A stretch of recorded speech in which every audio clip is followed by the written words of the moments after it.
جا رہی تھی امریکہ اور ہندوستان کے بیچ دفاعی معاہدہ اور پاکستان کا سی پیک کی طرف رجحان. عمر صاحب, یہ جو باتیں اب ہو رہی ہیں ہندوستان کی طرف سے آپ کو کچھ اشارہ مل رہا ہے سر, میڈیا رپورٹس پتنگوں پہ لیفٹ پہ نریندر مودی بنا ہوا ہے, براک اوباما رائٹ سائڈ پہ بنے ہوئے ہیں, لیکن مجھے ہماری تاریخ کی تصویریں ضرور یاد آتی ہیں کہ لنڈن جانسن اور ایوب خان صاحب ساتھ ساتھ سواری کر رہے ہیں اور ضیاء صاحب اور رونلڈ ریگن دین و دنیا کی باتوں پر اتفاق کر رہے ہیں.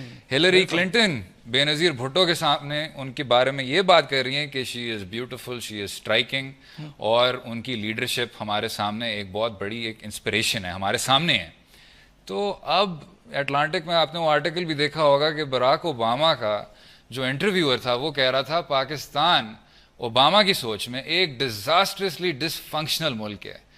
تو یہ جو رول ریورسل ہو گیا, یہ اس بارے میں کیا کیا جائے؟ یار میرا خیال ہے دیکھیں نا 1950s یا 60s سے آپ کہہ سکتے ہیں کہ امریکنز جو ہے نا ساؤتھ ایشیا کو مینج کرنے کے لیے اٹیمپٹس کر رہے ہیں, مختلف اٹیمپٹس کیے ہیں انہوں نے انڈیا پاکستان ریلیشنز کو مینج کرنے کے, نارملائز کر اسٹیبلائز کرنے کے لیے. لیکن جب بھی انہوں نے اٹیمپٹ کیا ہمیشہ اپنے انٹرسٹ کو سامنے رکھا ہے اور اس خطے کے انٹرسٹ کو سامنے کبھی نہیں رکھا. کبھی پاکستان کو انہوں نے گائیڈڈ ویپنز بیچے, فائٹر ایئر کرافٹ بیچے ہیں, جس کی وجہ سے یہاں نہرو کے دور میں, ایوب خان کے دور میں وہ جیسے کہتے ہیں عام ریس. لیکن اسی طرح آپ پھر سے اپنی خارجہ پالیسی کے متعلق دروازے بند نہیں کر رہے. اسی طرح آپ پھر امریکنز یہاں پر اسلحہ بیچنے جا رہے ہیں بڑی پیمانے پہ. میں کوئی رپورٹ پڑھ رہا تھا ابھی کسی انٹرنیشنل میگزین میں کہ انڈینز 2027 تک $150 بلین کا اسلحہ خریدنے کا پلان کر رہے ہیں. ٹھیک ہو گیا, میں بس یہ کہہ رہا ہوں کہ پھر ڈی اسٹیبلائز کریں گے. ٹھیک ہو گیا, میں بس کہہ رہا ہوں کہ پچھلے 50 سال ہم نے یہ سارا دیکھ لیا, یہ جو ایک ڈائنامک چلتی آ رہی ہے کہ امریکہ پاکستان کے پیچھے اور سوویت یونین ہندوستان پہ ہتھیار کی برسات کر رہی ہے. کیا آپ سوویت یونین کو کاؤنٹر کرنا تھا, چائنا کو, تو کیا آپ اب اگلے 50 سال وہی کرتے رہیں گے کہ یہی ڈیلینیشن ہو رہی ہے, سائڈز بن رہی ہیں؟ تھوڑا سا سر آپ 20 کروڑ کا ملک ہے آپ کا, عوام ہے, کوئی 600,000 کی آپ کی سٹینڈنگ فوج ہے.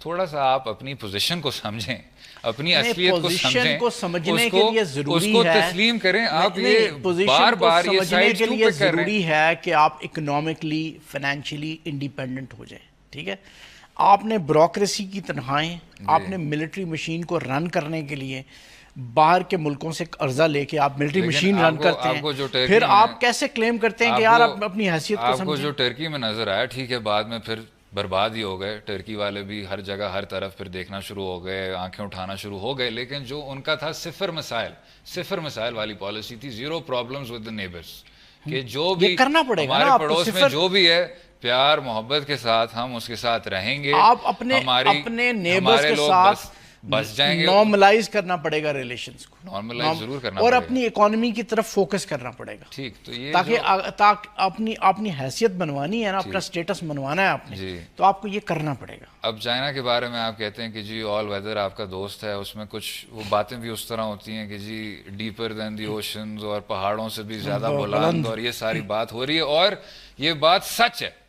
چائنیز بھی تو آپ کو یہی کہتے ہیں نا کہ آپ اپنی اکانومی پہ فوکس کرو. اٹس اکانومی اسٹوپڈ, مطلب excuse my expression, but this is it's the economy. Economy کو آپ اپنی ملٹری مشین نہیں رن کر سکتے, آپ اپنی بیوروکریسی نہیں رن کر سکتے, آپ اپنی اسٹیٹ نہیں رن کر سکتے. آپ وار اگینسٹ ٹیرر میں پھنسے ہوئے ہیں, لیکن آپ کی جب تک اکانومی مضبوط نہیں ہوگی آپ ان میں سے کوئی کام نہیں کر سکتے. اس میں حل کیا ہے؟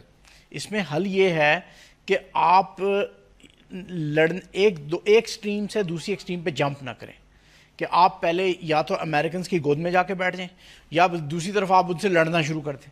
نہ ہم نے لڑائی کرنی ہے, نہ ان کی گود میں بیٹھنا ہے. ہم نے ایک اپنی اکانومی کو کرنا ہے, اپنی سوسائٹی کو اسٹیبلائز کرنا ہے, سوشلی پولیٹیکلی. یہ سب کام آپ کریں گے, اس کے بعد آپ انٹرنیشنل اسٹیٹس کی بات کر سکتے ہیں. تو جو لوگ کہہ رہے ہیں کہ جی سی پیک کے ذریعے آپ کے پورٹس بھی بنیں گے, انرجی کا نیٹ ورک بھی بنے گا, انفراسٹرکچر بھی بنے گا, لوگوں کو ایک جاب اپرچونٹی کا ایک آپ کا سسٹم شروع ہو جائے گا, کیا اس طرح ہم یہ نہیں کہہ سکتے کہ چائنا کے ساتھ بھی کچھ آپ کو کنڈیشنز ملیں گے, کچھ شرائط ہیں, چین کے ساتھ بھی کچھ شرائط ہیں, ہم نے اس کو ایک اس طرح کا پرسپیکٹو دے دیا ہے کہ جی امریکہ جو ہے, امریکہ آپ کو صرف استعمال کرنے کو انہوں نے رکھا. چائنیز کی بڑی کلیئر سی ڈیمانڈ ہے, میں بتاؤں آپ کو بتا دوں چائنیز کی ڈیمانڈز کیا ہیں, کہ آپ اپنے ملک کی لا اینڈ آرڈر کی سچویشن کو بہتر کریں. پولیٹیکل سٹیبلٹی آئے گی تو لا اینڈ آرڈر کی سچویشن بہتر.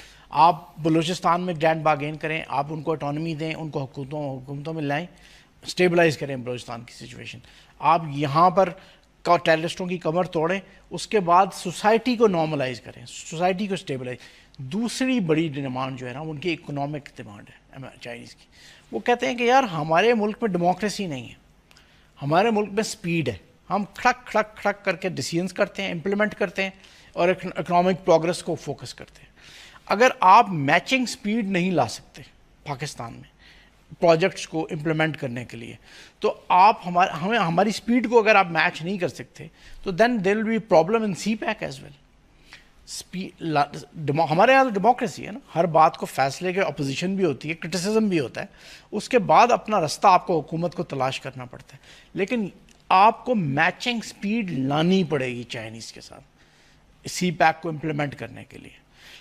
ساتھ میں جی یہ جو جان کیری نے ابھی کہا ہے کہ جی گڈ ملٹنٹ بیڈ ملٹنٹ, ہمیں اس طرف جو دیکھنا ہے, جان کیری صاحب کے اپنے الفاظ ہیں کہ پاکستان نے حالانکہ رفتار ضرور پکڑا ہے, ان کو زیادہ کرنا چاہیے. الفاظ ان کے اسی طرح کے تھے, لیکن اس میں کوئی شک نہیں ہے کہ پاکستان نے جو ابھی پچھلے 5-6 سال میں جو آپ کو دکھایا ہے, بلکہ پچھلے 2 سال خصوصی جو دکھائے ہیں وہ یہ ہیں کہ کچھ ملیٹنٹ گروپس کے خلاف ایک زیرو ٹالرنس پالیسی اب آ چکی ہے, ہمیں نظر آ رہی ہے. تو کیا یہ جو آپ نے بات کی عمر صاحب, ایک ریپروشما کی طرف جا سکتے ہیں, امریکہ کی طرف بھی, چین کی طرف بھی, آپ نے ضرور کوئی سائڈ پکڑنی ہے. ایک طرف سے جان کیری صاحب کی باتوں کا آپ جواب دے نہیں سکتے, کیونکہ اب آپ کو نظر آ رہا ہے کہ انکریزنگ پولرائزیشن ہو رہی ہے سی پیک کی طرف بھی اور انڈیا یو ایس کی طرف بھی. بالکل آپ نے صحیح ایگزیکٹ ڈسکرائب کیا سچویشن کو کہ پولرائزیشن نئی پولرائزیشن ہو رہی ہے, کہ we are moving towards China and India is moving towards America. But شاید ہونا نہیں چاہیے, پاکستان شاید اتنا چھوٹا نہیں ہے جتنا باہر کی قوتیں اس کو تصور کرتی ہیں. لیکن ایک گرینڈ لاجک اس ساری سچویشن میں آپ کو نظر آتی ہے, گرینڈ لاجک, اور وہ گرینڈ لاجک یہ ہے کہ اینٹی ٹیررزم کنسنسس سارے ملک, چائنا, انڈیا, امریکہ, سب کا کنسنسس ہے کہ ٹیررزم, ملیٹنسی بالکل قابل قبول. چلیں سر, مڑ کے اندرونی صورتحال کراچی میں متحدہ قومی موومنٹ کی تقسیم اور کیا یہ شہر امن و ایمان کی طرف جا سکتا ہے. وقفے کے بعد پلیز جوائن اس.